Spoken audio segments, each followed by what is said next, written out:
தமிழ்நாடு முழுக்க ஒரே ஒரு குற்றச்சாட்டு தான் அண்ணன் மேல இருக்கு. பிரேமலதா அவர்கள் என்ன குற்றச்சாட்டை சொல்றாங்கன்னு கவனமா கேளுங்க. எங்க பார்த்தாலும் பாலியல் வன்கொடுமை, போதை கலாச்சாரம்.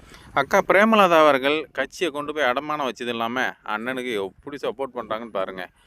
தமிழ்நாட்டில் இன்னைக்கு நடக்கக்கூடிய முக்கால்வாசி பிரச்சனைகள் எதனால் நடக்கு? ஒன்று மதுவால், இன்னொன்று கஞ்சா வேலை. இந்த ரெண்டும் அதிகமாக புழக்கத்தில் இருக்கிறதுனால தான் கொலை பண்ணுறான், கற்பழிக்கிறான், கடத்துகிறான். எல்லா விஷயங்களும், எல்லா தவறுகளும் இதனால தான் நடந்துக்கிட்டு இருக்குது. இந்த ஒரு பேசிக்கு கூட தெரியாமல் இல்லை, தெரியாத மாதிரி நடிக்க தான் செய்கிறாங்க எல்லா அரசியல்வாதிகளும். அதில் இவங்களும் ஒருத்தங்களாம் ஆயிட்டாங்க.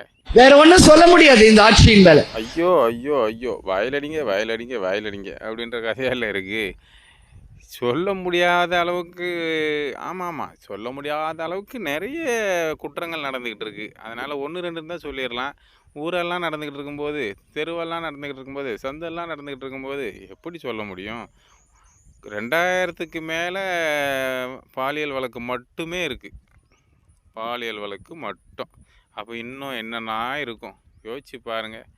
தயவு செஞ்சு மனசாட்சியோடு பேசுங்க.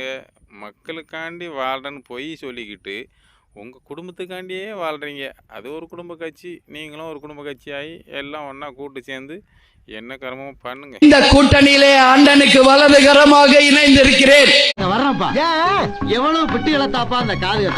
அப்படி எங்காவது ஒரு பெண்ணுக்கு ஏதாவது என்றால் நான் ஆண்டன் கிட்ட உரிமையா பேசுவேன். அட நீங்கள் வேறக்கா, ஏற்கனவே அவங்ககிட்ட கூட்டணி இருக்கிறவங்கெல்லாம் எதையுமே பேச முடியாது. பேசினாலும் அதுக்கெல்லாம் எடுபடவே செய்யாது. நீங்கள் என்னத்தை பேசி என்னத்தை கிழிக்க போறீங்க? எல்லா இடத்துலையும் சிசிடிவியும் பெண்களுக்கான உரிமையும் பாதுகாப்பும் நிச்சயம் அண்ணன் உருவாக்குவார் என்பதில். அக்கா போகிற போக்குள்ள ஏதோ அடித்து விட்டு போகலான்னு பார்க்காதீங்க.